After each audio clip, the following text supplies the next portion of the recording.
Okay, hello everyone. I'm Taylor Ridgway. I'm Steph. And I'm Lauren. So today we're going to cover the NCAA investigation into the UNC Chapel Hill academic fraud scandal. It's down. But the down arrow. Oh, there we go. Okay. So this is just basically the outline of our presentation. So first I'm going to cover the background of the case and the previous accusations that UNC had faced from the NCAA and other regulatory agencies. Then I'm also going to talk about the extent of the problem. And then we're going to talk about the people affected and the oversight that the NCAA provided for the public. And then we're going to talk about the ruling and the punishments that the NCAA gave to UNC or didn't give. And then Lauren's going to talk about the impact of the media on stakeholders, so everyone that was involved in the case, and then also the money involved. And then we're going to talk about our team's narrative. So basically the background. In 2005, the NCAA first accused UNC Chapel Hill of academic fraud in providing fake classes to athletes to maintain their academic eligibility. So these classes were initially designed to provide student athletes improper extra benefits. So basically just an easy way out to maintain their academic eligibility. So these were called paper classes. These were classes given by the Department of Afro-American Studies at UNC Chapel Hill. These were basically classes that required minimal to no attendance and only one final term paper at the end of the semester. And these papers were graded extremely generously and required little to no academic merit. And then, like I said before, this allowed for student athletes to maintain their academic eligibility and keep playing their sport while getting good grades. So, and then I'm going to go over a timeline, but first, on October 16th in 2016, Kenneth Weinstein released the final report. He's actually an internal administrator at the university, and this was called the Investigation of Irregular Classes in the Department of African and Afro-American Studies at the University of North Carolina, Chapel Hill. So this report was had great detail and went through all of the accusations, the findings, and the results that occurred. So this report actually showed that Debbie Crowder, who was the department chair of the Afro and African American Studies, that she had created the paper classes, and that these classes had been offered starting in 1993 and continued on. So this is just a timeline basically going over what, you can see it on your handout, going over kind of the extent of the problem and how it progressed over time. So in 1989, it was unknown to the public, but the university started giving the paper classes to student athletes. And then in 2010, the academic scandal was exposed to the public. So people started talking about it, headlines were released, and the university kind of had to figure out what they were going to do from there. And then in 2012, over 200 classes that were fake were discovered within that department. So it wasn't just one class being offered, it was a magnitude of classes just within that department. And in 2014, whistleblower Mary Willingham, who was a reading specialist at the UNC, so she kind of helped students figure out their plans and also just helped along. So that she released a study with high literacy rates within student athletes and how these classes were helping them and how easy they were. And then in May of 2015, the NCAA finally released their notice of allegations, and the allegations consisted of 5 level 1 violations, which are the highest level within the NCAA. And then in June 2015, the federal agency SACS, which stands for Southern Association of Colleges and Schools, which is a regulatory agency, they put UNC on a 1-year academic probation. And then finally, just a couple of months ago, on the 13th of October, the NCAA released a report stating no punishment for the university. And this just kind of goes over the extent of the problem, and really during the report and during the investigation, the NCAA found out that not only student athletes were taking these classes, but also members of fraternities and sororities and regular students.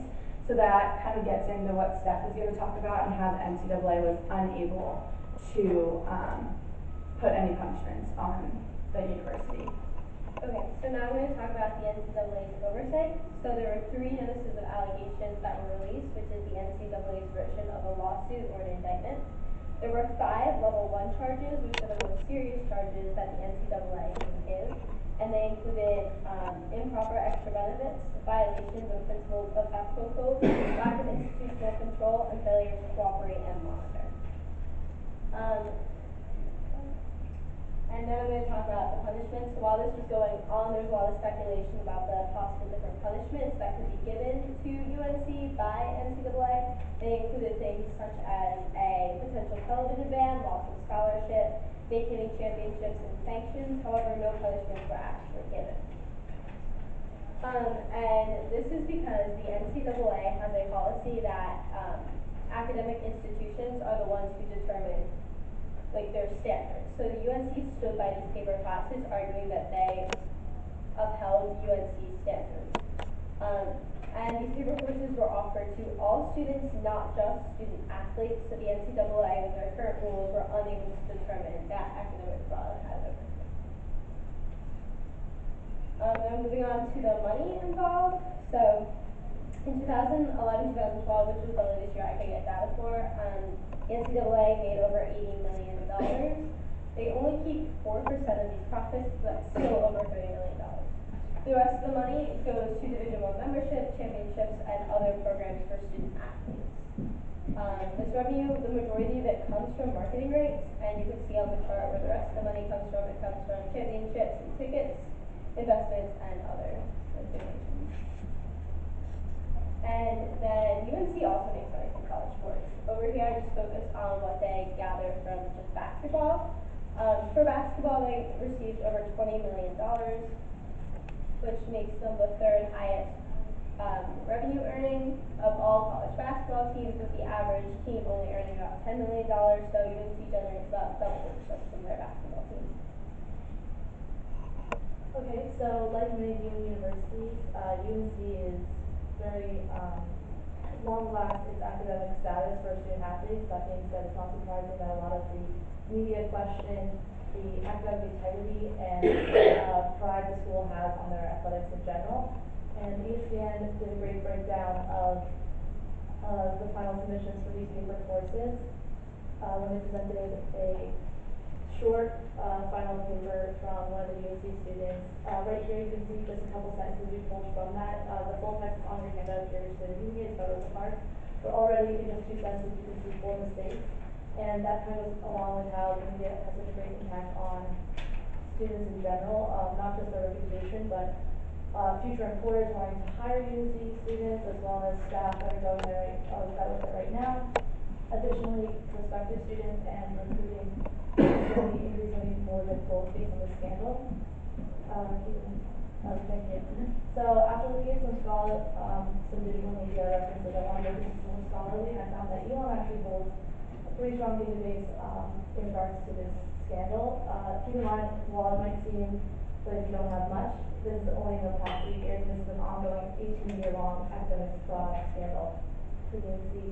Again, the majority of it is basically scholarly journals and newspaper articles, but I found it was interesting that a lot of the media, as you can see on the presentation, that there was a lot of backlash on Twitter, Facebook, blogs, magazines, just from student alumni talking about this issue of current student standing and their thoughts on this. A lot of them actually talked about how the national 2-time winning basketball championship team was only kept eligible because of these classes, and how unfair it is that UNC got away with it.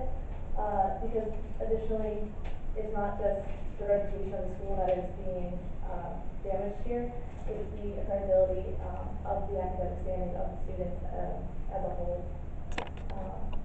And then here Taylor's going to talk about some headlines we collected on YouTube. Yeah, so this slide basically just goes in to show how widely covered this was covered by the media, and how many, you can even see just in the daily, or in the sources, how many news sources were covering this. The Daily of Tar Heel, which is a local newspaper in Chapel Hill, the New York Times, the Ringer, the Washington Post, CNN, the Virginia Pilot, which is also another local newspaper in Virginia, and the Charlotte Observer. Those are just few of the many sources that I found covering this topic.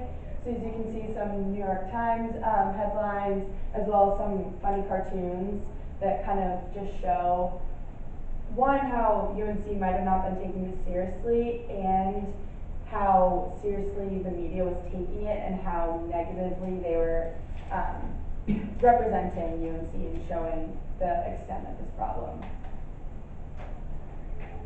So, as a whole, our group agrees that the NCAA ruling was okay based on the current rules they issued, but we would like to see modified rules in the future to prevent this scandal from ever occurring again. It's important to keep in mind that this is not the only scandal that's ever occurred. There's been multiple cases, so this will go down in history as not only one of the worst academic fraud scandals to ever go on for so long, but also a baseline for other schools to look at in terms of punishment, avoiding this never happening again. And we agree that UNC should remove the paper courses in addition to making a PR statement, right, to reestablish UNC academic standings, because overall there's just a lack of trust in the NCAA rulings in general, and students should not be punished for that. Can we open it up to questions now? So Tyler has one and Stephen has one. Tyler, want to go first? Do you believe that the amount of money that UNC makes off its sports teams influences the university's academic priorities? I think so. These courses existed for so long, and people couldn't think about it. A bunch of athletes were being funneled into these courses, so people had knowledge that these courses were going to help them keep their academic standing. In addition, UNC makes a good amount of money off of their sports team. It's also like a recruiting tactic, so I really think it influences their decisions to use these courses. Stephen. What are your thoughts on universities giving athletes and other students academic leeway?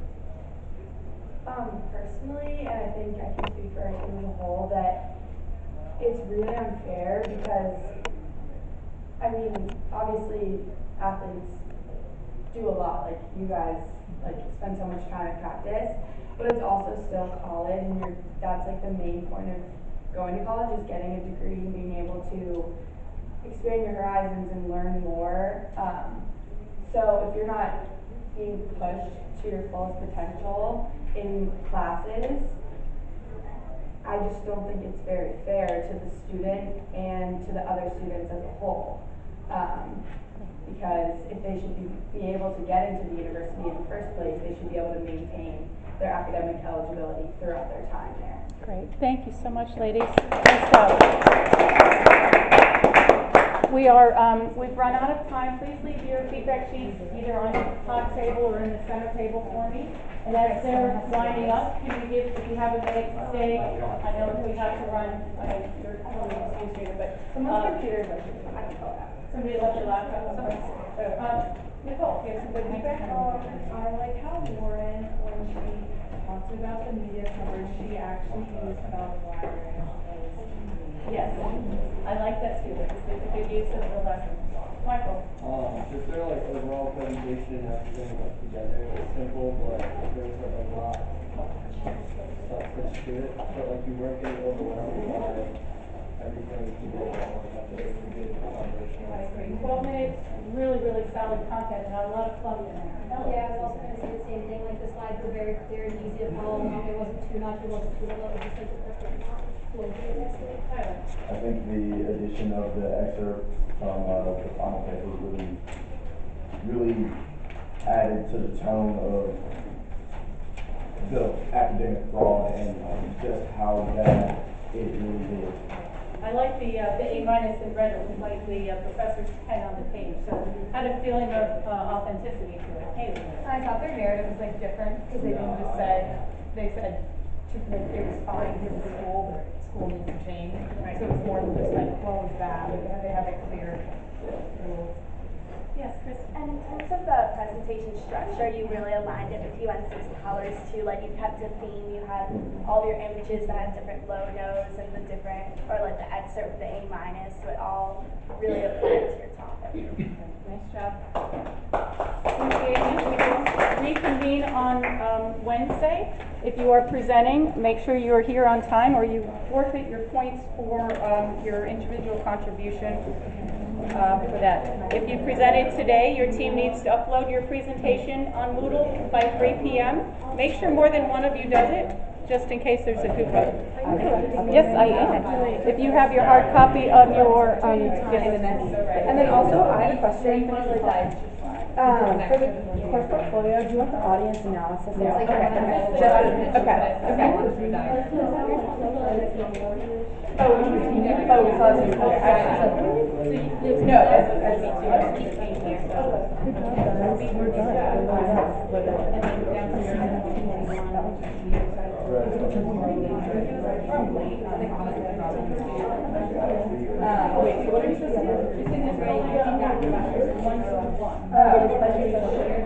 It's on the email address.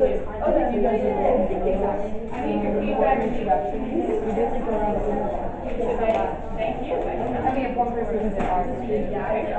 What? Yes, I wanted you to have your. So like 10 to 8. And then, You have your portfolio? oh yeah, I think we'll be sending that out, but this one's mine. Okay. Mine's right here too. Yours is in this back? For what? With what? I'm shaking because I couldn't stand it. Energy and presence. Teamwork. I think it's Great job. I know. Thank you so much, Ellie. I appreciate your comments. It really helps people to get that positive feedback right off the bat. you with emphasis on like no cross. 3 seconds. Yes. So we need to have a, you know, like this on each page, we need to have, the statement. You can, just give me the assignment just the way you did it. Okay. You don't have to change it unless the content's wrong, or I gave you, we have a typo. Yes. And then Thank you. let's do this. And when is You also have to actually, like in your office? Yes. Okay. If you need an extension, ask me. I I'm just said we have to do overtime because we used to have all our sources at the On the bottom. slides, yeah. Yeah. To get the numbers on the bottom of the page, so I should figure out how to do that. Okay. Insert page number. Yeah, but it doesn't go in order. Because I can't. You mean if your PDF doesn't go in order? Yeah. Ask Katie, she might have that. I had to pay $3 Do that. for it, because mine was like over the capacity. She's so mad. Oh, that's so annoying. I know.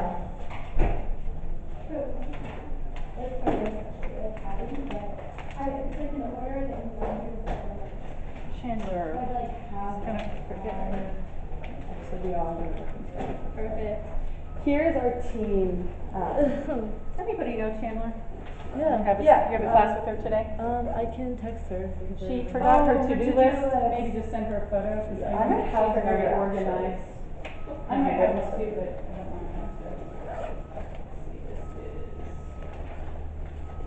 I don't want to. I don't have a number. I have her number. Oh, you have a number? You have a cool. Maybe this is PowerPoint. Oh, yeah, that's mine. I'm sorry. Oh, great, thank you. I picked it up. It's so weird. Too early? Bye, see you. See ya. Thank you. Thank you, nice job. It's Thank over. you. I know, it's You did great. I'm sure you guys felt a little rushed at the end. It's okay, no worries. We had the technical difficulties ate into your time, and I should have been more assertive about saying we'll wrap it up at 8. Is it the 2 presentations next time or 3? 2 on Wednesday. So there'll be less time. Like, you know, sometimes when you know how many details are in the bottom. Okay. They're doing now enough.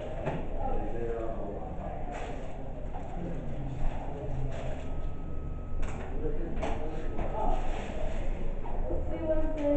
Bye. Great job, Lauren.